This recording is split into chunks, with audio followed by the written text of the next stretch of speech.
losing Kevin Durant in free agency to Golden State, the Thunder have turned their attention to locking up Westbrook long-term and will present him with an extension offer. OKC now has the cap flexibility to do so following reports that Dion Waiters has signed with the Miami Heat. Westbrook is set to become an unrestricted free agent next summer. In the long term, he will make more money on a renegotiated extension this season than if he waits to sign a max-level contract next summer, even with the rising salary cap. So, Max, how should Westbrook feel about the situation going on in Oklahoma City? I want to do a Stephen A. pause here for dramatic effect. Wait a minute. This is a tough one, Stephen A. Because Russell Westbrook, when Kevin Durant wasn't playing the year before last, became the real Russell Westbrook. We saw really what he could do. When Durant wasn't there taking away touches and Westbrook knew he had unbridled control of the team, he was playing on a per-possession basis, I thought, at least as high as Steph Curry or anyone else in the league, LeBron James, anyone that year, and was a legitimate MVP candidate. You could really see what he could do. The handcuffs were off. And in fact, when Durant came back, you saw he maintained that level, which is why those two guys, even with Ibaka not playing at his best, and even with a team that wasn't quite ready, almost went to the finals, and then who knows. Westbrook is also my favorite player. He is my favorite player. I'm not saying he's the best player. I'm saying he's my favorite to watch because he is unbridled aggression. You're dancing. The fire. Answer the question, Max. Stick and move. Go ahead. You're dancing. He's unbridled aggression, and that makes me love him because how often in your life do you get to see that at that high level? However, without Durant, he didn't make the playoffs, even though the rest of the team wasn't that bad. Didn't make the playoffs. Pelicans edged them out, and they were a worse team. They should have made the playoffs. They didn't. And, in fact, this season, again, in crunch time, he and Durant, it maybe wasn't quite working. And Russell Westbrook has to ask himself now, why is this dude leaving me?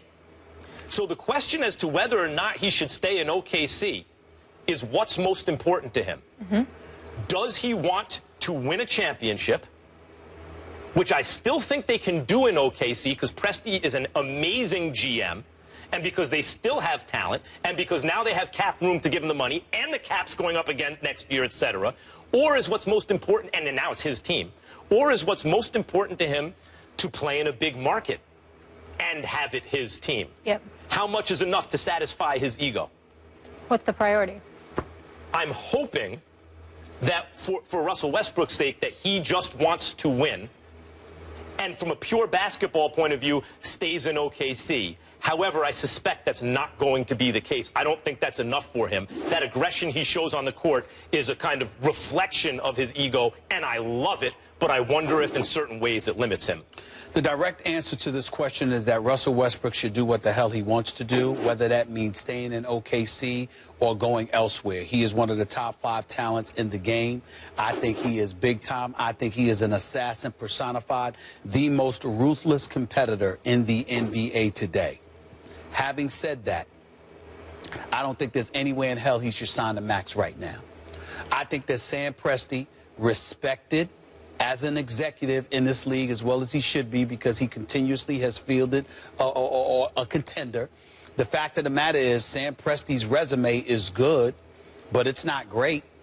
You lost Kevin Durant, okay? You let go of James Harden. You held your feet to the fire for about $4 million, all right? You know, Reggie Jackson is gone. Then Serge Ibaka obviously is gone. There have been others in the mix in between. There's a lot of talent that has come and gone through OKC. And I'm looking at Sam Presti, and I respect this man.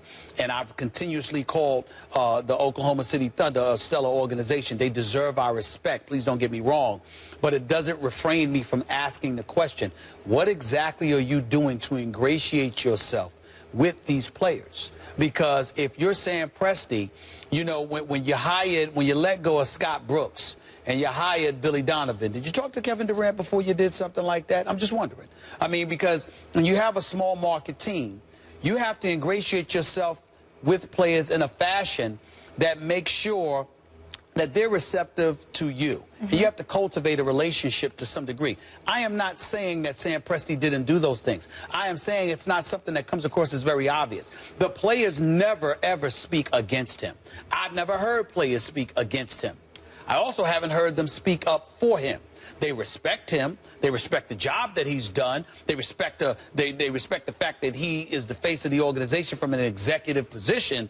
But is he that guy that goes about the business of successfully ingratiating himself with players where he's building enough of a connection where they're not walking out the door on you? There's the player point of view, but there's also who are you GMing for? Well, if you're GMing for, like, the CBA, which is supposed to be about competitive balance, right? In fact, it's just about funneling money from the players to the owners, diverting those funds to the owners. And so if it was really about competitive balance, a team like OKC from a small market or helping small market teams wouldn't feel the bite of the possible luxury tax and would therefore spend more freely. Sam Presti has been functioning under the premise that he can't just sign Harden to a max deal and Ibaka to a lot of money and pay a repeater's tax by putting good pieces around them. Yep. He's constrained by the fact that ownership is essentially cheap in OKC. But you're talking about the constraints. I'm talking about having knowledge of it and working around it in a manner that expands beyond dollars and cents. We all know that the cap is a restriction. We all know that you've got to deal with that luxury tax and the specter of it, hovering over you. We get all of that part. But you have two of the top 5 players in the world. James Harden has proven to be a superstar. James Harden, he didn't mind leaving OKC, but he would not have minded staying had you been willing to pay him. You think Westbrook would mind staying? Listen, at the time, in Oklahoma City? At the time, what I'm saying to you is this. You just lost to Miami. You have an opportunity to come back fully loaded, okay? And what do? You let James Harden go and move him to Houston. We were just finished praising the Chicago Cubs for how they've decided to go for it. Well, Oklahoma City didn't, because they said, well, we still got the crew here. We still got enough of a crew. We're going to maintain competitiveness while at the same time doing other things. And where did that get you? Obviously, Kevin Durant. That's ownership. They won't spend. Well, you know what? Won't spend. I think they could be convinced otherwise by somebody the quality of a Sam Presti. How diligent did you work towards them being willing to spend those dollars? Do you think Westbrook, that's an honest question. I have a question for Stephen A. Smith, who happens to have a lot of sources all around the NBA. Is there any world in which Russell Westbrook would sign a contract extension at this moment to stay in OKC when this is like his real shot to get out? I would say to you, all that we've been told in NBA circles is that he would love to get himself in a huge market, preferably L.A. But at the same time, this is Russell Westbrook, who's a relatively eccentric dude, and I don't think it'd be wise for me or anybody else to even think we could predict specifically what he's going to do, other than saying L.A., because he's one of those people that loves L.A. more than y'all. Yep. It's a lot. Yeah, but if they don't sign him, then the question is, should they trade him before the season starts? They should absolutely. You do not wait. If Russell Westbrook doesn't sign a max extension, you either trade him before the season or you trade him before the trading deadline. But they absolutely, positively cannot have Russell Westbrook on the Oklahoma City Thunder for this entire season without a max deal. Then he'd be the second superstar in back-to-back summers you've lost for nothing. Never get over that. Can't do that. We'll leave it there, guys. We go to the NFL when we come back.